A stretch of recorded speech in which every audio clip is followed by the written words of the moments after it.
L'invité inattendu. Un silence lourd emplissait la maison du bois. La famille pleurait la mort de leur fils aîné, Antoine, tué au combat en Afghanistan. Personne ne ressentait cette perte plus profondément que sa mère, Marie. Un matin tranquille, alors que son mari et son plus jeune fils étaient sortis pour la journée, Marie était assise seule, fixant une photo d'Antoine. Son visage était crispé par le chagrin, ses yeux ternes, sa posture figée. Puis un coup frappa à la porte, brisant le silence.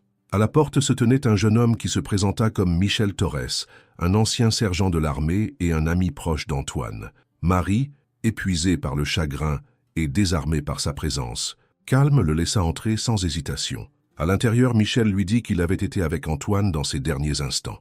Il dit que les derniers mots d'Antoine étaient sur son amour pour sa famille. Marie écouta, ne dit rien, puis sortit de la pièce. Derrière la porte, elle s'effondra complètement, submergée. Quelques instants plus tard, Marie revint avec un calme fragile. Ses yeux étaient encore rouges, mais sa voix était ferme. Elle trouva Michel debout près d'une photo d'Antoine et de son unité. Il montra un homme dans la rangée, dit que c'était lui. Le visage sur la photo semblait suffisamment proche. Michel s'excusa d'être venu sans y être invité et proposa de partir, mais Marie lui dit de rester. Elle voulait que sa famille le rencontre. Elle lui offrit même l'ancienne chambre d'Antoine pour le moment. Les deux parlèrent davantage, s'engageant lentement dans la conversation. Puis Sophie, la sœur d'Antoine, sortit, habillée pour le travail.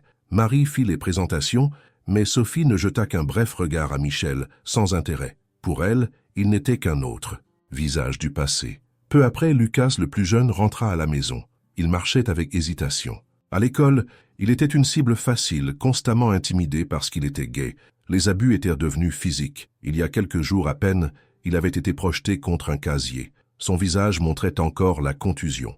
Michel repéra la contusion sur le visage de Lucas dès qu'il entra. Il demanda ce qui s'était passé. Lucas prétendit que c'était à cause du cours de gymnastique, du football. Avant que Michel ne puisse poser d'autres questions, Pierre, le mari de Marie, entra.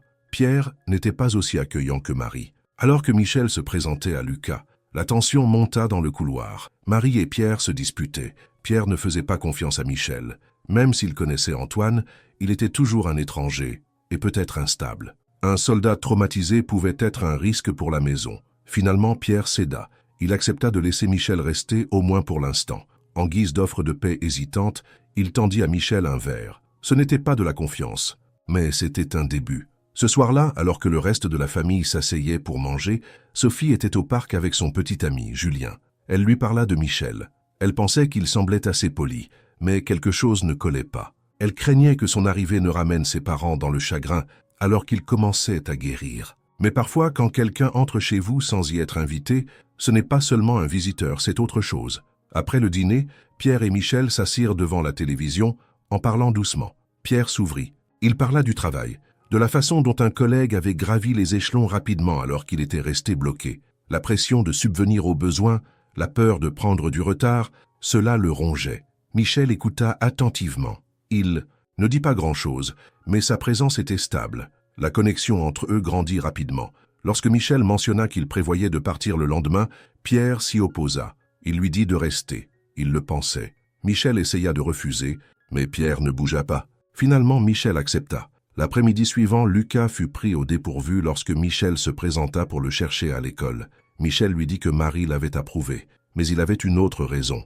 Il voulait la vérité sur la contusion. Il ne croyait pas à l'excuse du football. Calme mais ferme, Michel demanda à Lucas de désigner qui l'avait fait. Lucas hésita puis céda. Michel suivit les garçons. Ils finirent dans un bar. Lucas était incertain au début, effrayé d'entrer, mais après une pause, il suivit Michel à travers la porte. Malgré son arrivée soudaine, Michel était préparé. Il repéra les brutes qui buvaient de la bière bon marché et envoya les boissons les plus chères du menu. Il ne fallut pas longtemps avant qu'ils ne réalisent qui avait payé. L'un d'eux, se sentant insulté, jeta la boisson directement au visage de Michel. Les autres rirent. Michel ne broncha pas. Il s'essuya le visage, puis renvoya sa propre boisson directement dans les yeux du garçon. Là-bas, piqûre frappa instantanément. Au même moment, Michel passa à l'action. 2 d'entre eux tombèrent lourdement, frappés de coups de poing nets et brutaux. Les 2 derniers ne durèrent pas longtemps. Quelques coups chacun, et ce fut fini. Lucas fut pris dans le chaos et reçut un coup mineur, mais il allait bien. Malheureusement, le propriétaire du bar n'aimait pas ce qu'il voyait. Il saisit une batte de baseball et s'avança. mais Michel resta ferme. Il rappela à l'homme que servir de l'alcool à des mineurs pouvait lui causer de sérieux ennuis. Puis, avec une froide efficacité, Michel lui tendit un pot de vin.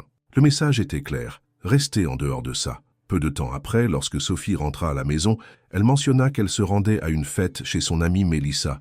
Marie l'encouragea à emmener Michel avec elle, disant que c'était ce qu'Antoine aurait voulu, sa sœur et son amie passant du temps ensemble. Sophie hésita, mais céda, tandis que Michel accepta sans poser de questions. Avant de partir, Sophie alla prendre une douche. Mais alors qu'elle atteignait la salle de bain, la porte s'ouvrit. Michel était à l'intérieur. L'instant la prit au dépourvu. Elle se figea non seulement de surprise, mais aussi de la vue inattendue. Ce fut bref, maladroit et rapidement terminé. Ils passèrent outre. À la fête, Sophie présenta Michel à ses amis, Julien, Christophe et Mélissa, l'hôte.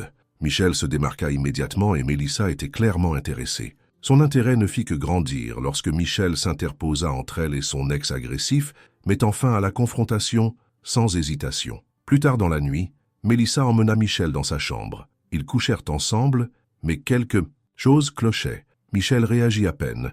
Son visage resta vide et sa présence distante. Plus tard dans la nuit, Michel parla avec Christophe, un dealer connu qui vendait également des marchandises illégales. Une fois que Christophe apprit que Michel avait une expérience militaire, il lui offrit ses services. N'importe quoi, n'importe quand. Michel n'hésita pas. Il dit qu'il avait besoin d'une arme. Lorsque Christophe demanda pourquoi, Michel fit un sourire froid et dit que c'était simplement parce qu'il était soldat. Après avoir échangé leurs numéros, Michel remarqua Sophie dans une dispute animée avec Julien. Elle était clairement contrariée. Quelques minutes plus tard, elle demanda à Michel de quitter la fête avec elle, même si elle battait son plein. Pendant le trajet de retour, Michel évoqua la dispute.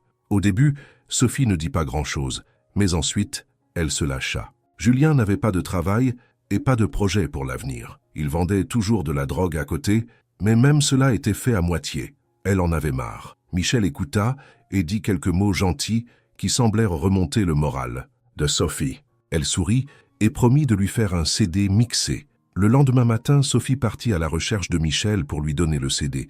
Mais avant de le trouver, elle entendit quelque chose qui la figea sur place. Michel était au téléphone, parlant calmement d'empreintes dentaires, d'empreintes digitales et de personnes essayant de le traquer. Il dit qu'il avait besoin d'un nouveau visage, un que personne ne pourrait reconnaître. Sophie était secouée. Quelque chose chez Michel ne collait pas. Agissant par instinct, elle appela la base militaire où il prétendait avoir servi. Mais au lieu d'un dossier de service, l'écran afficha un avertissement. Classifié, se référer à KPG Private Corporation. L'opérateur suivit le protocole et contacta KPG. Un homme à l'autre bout donna des instructions claires. À toute personne posant des questions sur Michel Torres, il fallait dire qu'il était mort. Après l'appel, l'homme entra dans une salle de conférence où le major Harrison, chef de KPG, tenait une réunion. Il fit rapport de la demande. Sophie Dubois avait appelé. Dès que Harrison entendit son nom, il fit le lien. Elle était la sœur d'Antoine. Harrison n'hésita pas. Il ordonna un vol, rassembla une équipe de tireurs d'élite et fixa son cap sur la maison Dubois. Au même moment, Michel rencontrait Christophe et un marchand d'armes dans un endroit calme, mais ils n'étaient pas venus pour acheter. Après avoir vérifié l'une des armes, il la braqua sur le marchand et lui tira dessus sur le champ. Christophe s'enfuit, mais il n'alla pas loin. Michel leva l'arme et l'abattit sans émotion. Les deux hommes morts, Michel fouilla leur véhicule et prit tout, plusieurs armes à feu et 2 grenades. Il était prêt pour la suite. De retour à la maison, Sophie reçut un appel de la base militaire. Le verdict était clair. Selon les archives officielles, Michel Torres était mort. La nouvelle frappa durement. Elle prévoyait de le dire immédiatement à Marie, mais avant qu'elle ne puisse le faire, Pierre entra avec des nouvelles choquantes. Son patron, celui qu'il avait détesté pendant des années, était mort. Lui et sa petite amie avaient été retrouvés assassinés. La police n'avait pas identifié de suspect, mais le corps de la femme était gravement contusionné. Malgré les circonstances sombres, Pierre avait finalement obtenu la promotion qu'il convoitait depuis si longtemps. La journée devint encore plus étrange. Sophie apprit de Julien que Christophe avait également été retrouvé mort, mais Michel avait couvert ses traces. Il avait placé des preuves dans la voiture et l'appartement de Julien, l'incriminant pour le meurtre. Sans autre choix, Sophie décida de cacher la vérité à ses parents, du moins pour l'instant. Au lieu de cela, elle rencontra Mélissa au travail et révéla ce qu'elle avait appris. Michel Torres était censé être mort il y a une semaine dans un incendie d'hôpital causé par l'explosion d'une bouteille d'oxygène. 19 personnes avaient été tuées. Michel était l'une d'entre elles, du moins sur le papier. Troublée par ce qu'elles avaient découvert, Mélissa exhorta Sophie à creuser plus profondément. Elle lui dit de vérifier la pièce d'identité de Michel et de consulter ses appels récents.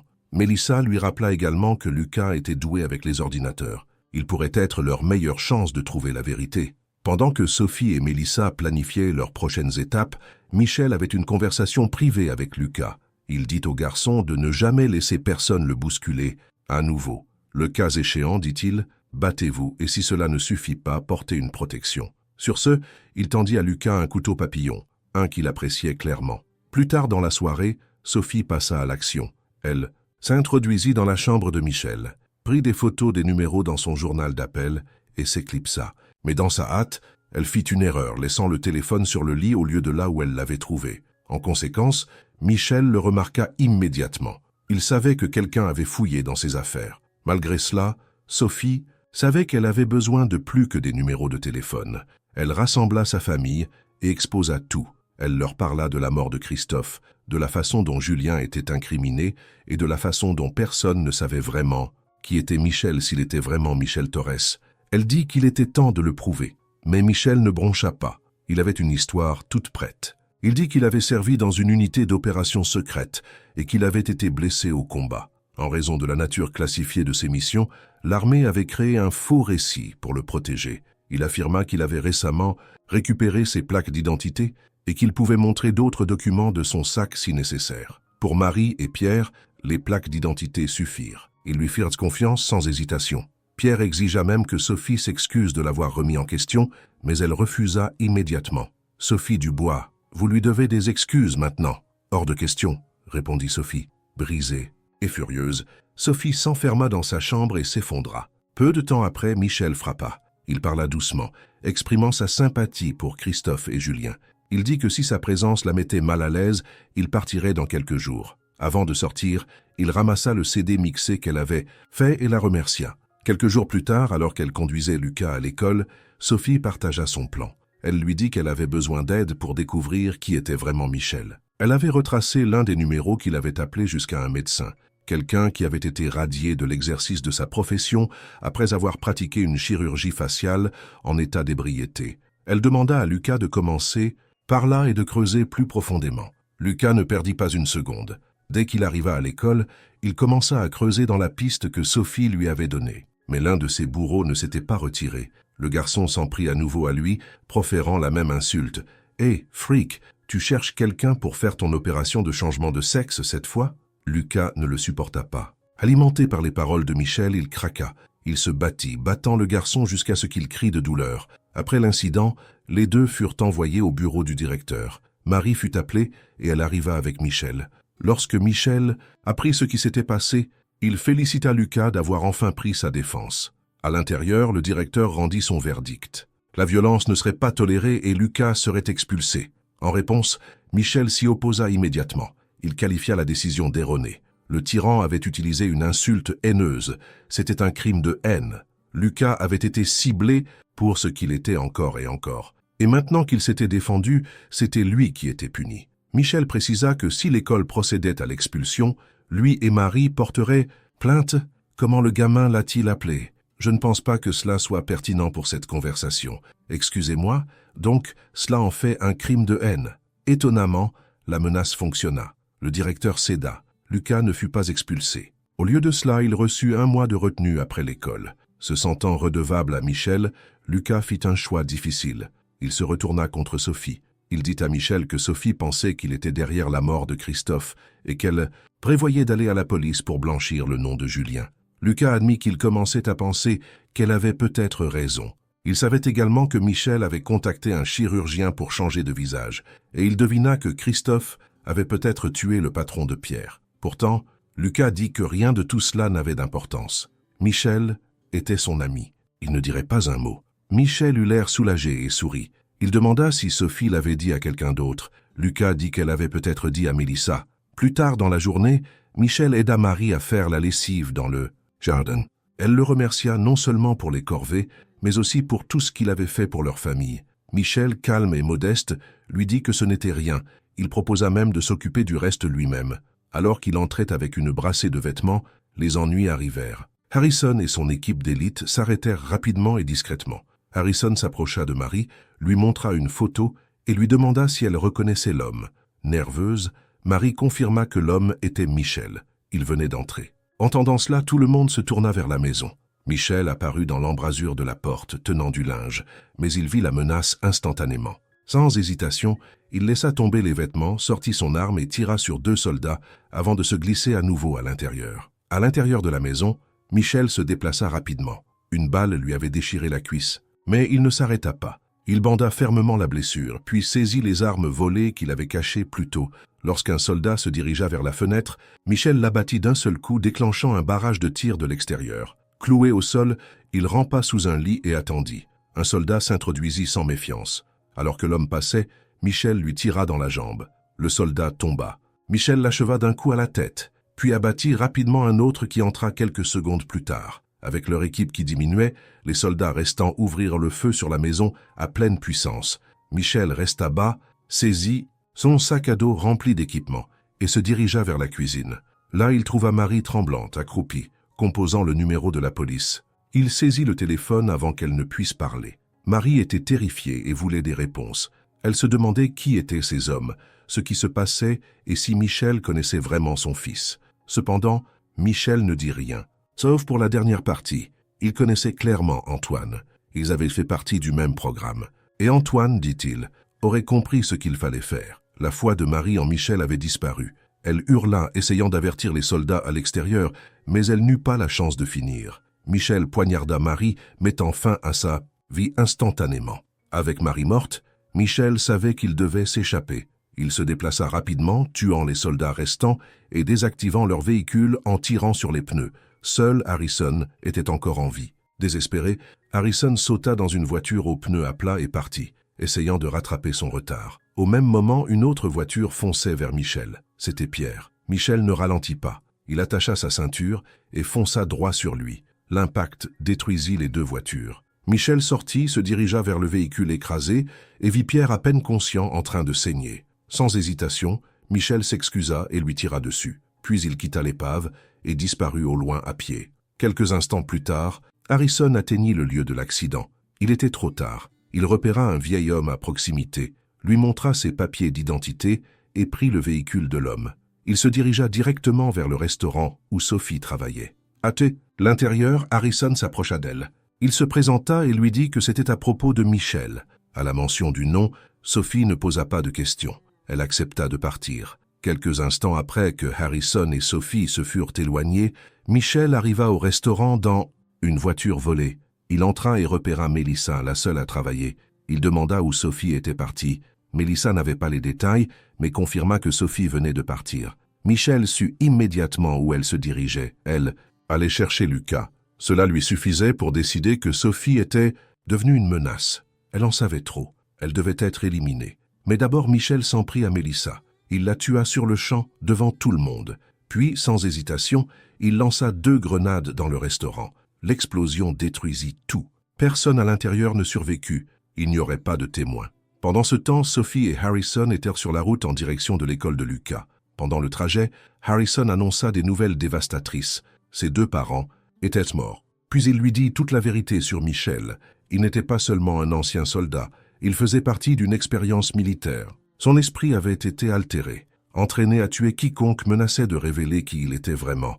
Et même s'il voulait s'arrêter, ce ne serait peut-être plus possible. La traînée de violence de Michel avait commencé bien avant qu'il ne se présente à la Maison du Bois. Il s'était évadé de l'établissement, tuant plusieurs personnes en cours de route et brûlant leur corps pour semer la poursuite. Les enquêteurs croyaient qu'il était mort dans l'incendie. Pendant un certain temps, personne ne savait où il était allé jusqu'à ce que Sophie appelle la base militaire. Cet appel l'a trahi. Au même moment, Lucas était à l'école, effectuant sa retenue en aidant à installer la maison hantée pour le bal d'Halloween. Le professeur en charge n'autorisait pas les téléphones. Alors quand Sophie essaya de l'avertir, il ne vit pas l'appel. Peu après, Sophie et Harrison atteignirent à l'école juste à temps. Ils se précipitèrent à l'intérieur et trouvèrent Lucas avec le professeur. Mais avant qu'ils ne puissent dire quoi que ce soit, les lumières s'éteignirent. Une chanson familière commença à jouer. celle du CD mixé que Sophie avait fait pour Michel. C'était un signal clair que Michel était à l'intérieur. Harrison dit rapidement au professeur de les emmener par l'arrière. Leur seule voie d'évacuation menait à travers le labyrinthe de miroirs. Mais alors que le professeur tournait le premier coin, Michel l'attendait. Il le poignarda sans hésitation, le tuant instantanément. Avec plus de temps, Harrison dit à Sophie et Lucas de courir pendant qu'ils restaient pour affronter Michel. Mais le plan s'effondra. Michel ne se précipita pas. Il joua avec Harrison puis le poignarda à plusieurs reprises. Harrison essaya de ramper, saignant abondamment. À la fin, il mourut seul, entouré d'ombre. Maintenant, seuls Sophie et Lucas restaient. Mais Lucas ne pouvait toujours pas accepter la vérité. Il croyait que Michel fuyait simplement le danger et non qu'il essayait de leur faire du mal. Cela changea lorsque Sophie lui dit que Michel avait assassiné leurs parents. Elle fondit en larmes, le suppliant de comprendre. Il a tué maman et papa. Finalement, il l'a cru. Quelques instants plus tard, Sophie dit à Lucas de se cacher. Elle attirerait Michel et le distrairait. Pendant ce temps, Lucas devait rester caché jusqu'à ce que de l'aide arrive, ou qu'il soit sûr de bouger. Puis la chasse commença. Michel se déplaça dans l'école, fouillant pièce par pièce. Les Siapamonisi. Frères et sœurs restèrent hors de vue, mais Sophie fit le premier pas. Elle le rattrapa dans l'obscurité, leva l'arme qu'elle avait prise à Harrison et tira dans sa poitrine. Michel tomba au sol, mais l'air était épais de fumée. Dans la confusion, elle perdit de vue son corps. Cette fois, Michel frappa le premier. Il sortit de l'ombre et poignarda Sophie à la jambe, juste au moment où elle levait l'arme pour un autre coup. Sa balle partit large, brisant un luminaire et déclenchant un incendie. Blessée et incapable de riposter, Sophie était sur le point d'être étranglée lorsque Lucas rompit sa promesse. Arrêtez. Il sortit de sa cachette et enfonça le couteau papillon dans Michel. À ce moment-là, Michel tomba instantanément. Mais au lieu de riposter, il regarda Lucas, sourit, lui fit un pouce en l'air et lui dit qu'il avait fait ce qu'il fallait. Il dit qu'il n'y avait rien à culpabiliser. En réponse, Lucas et Sophie s'échappèrent alors que les flammes ravagèrent l'école. À l'extérieur, des camions de pompiers et la police arrivèrent en force. Les deux furent transportés en ambulance meurtrie mais vivants. Le pire semblait être passé. Une fois que l'officier fut sorti, les nouvelles troublantes arrivèrent. Seuls 2 corps avaient été retrouvés dans l'incendie. Alors que les intervenants se déplaçaient dans les décombres, Sophie aperçut un pompier boitant hors du bâtiment. Il s'arrêta soudainement, la regarda. Et à ce moment-là, elle sut que le cauchemar n'était pas terminé. Et avec cela, l'histoire touche à sa fin. La morale de l'histoire est donc de ne jamais faire confiance à un homme qui se présente avec un passé tragique, une sagesse émotionnelle et des compétences de combat suspectement bonnes. Il n'est probablement pas là pour guérir, il est là pour finir la suite.